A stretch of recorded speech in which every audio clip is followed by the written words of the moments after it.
Hello बच्चों, let's read this question. The question says assertion electric lines of forces crosses each other. Reason electric field at a point superimposed to give one resultant electric field. Option first, both assertion and reason are correct and reason is the correct explanation of assertion. Option second, both assertion and reason are correct but reason is not the correct explanation of assertion. Option third, assertion is correct but reason is incorrect. Option fourth assertion is incorrect but reason is correct. तो इस question के अंदर में क्या बोला गया है कि जो इलेक्ट्रिक लाइंस ऑफ फोर्स हैं वो एक दूसरे को क्रॉस करती हैं। रीजन हमें क्या दे रखा है कि electric field lines electric field जो है एक पॉइंट के ऊपर सुपर इम्पोज होकर एक रिजल्टेंट इलेक्ट्रिक फील्ड देता है। तो बात करते हैं की कंसेप्ट की।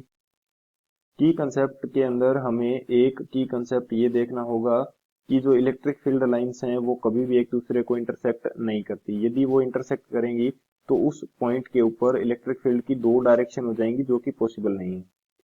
सो यहाँ पे मैं लिख देता हूं electric field lines never intersect each other, never intersect each other. If they cut,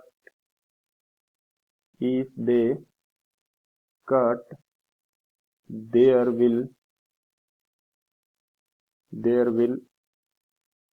two directions of electric field. There will two directions of electric field E, which is not possible.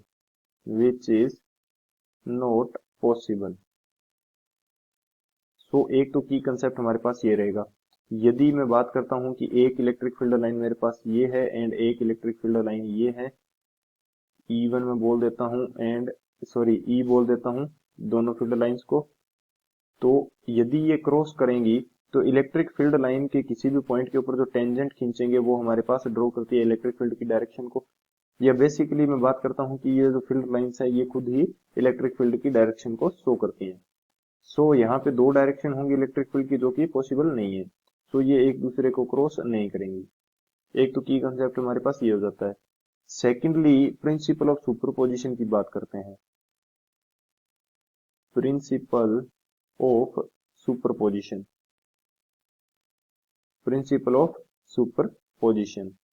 Superposition का principal क्या होता है कि यदि मेरे पास यहाँ पे Q1, Q2 and Q3 तीन चार्जेस हैं एंड इनसे किसी डिस्टेंस के ऊपर पॉइंट P है, तो इस पॉइंट के ऊपर यदि मैं इलेक्ट्रिक फील्ड फाइंड आउट करना चाहता हूँ, नेट इलेक्ट्रिक फील्ड, तो वो इन तीनों चार्जेस के द्वारा प्रोड्यूस किए गए इलेक्ट्रिक फील्ड के सम के इक्वल होगा।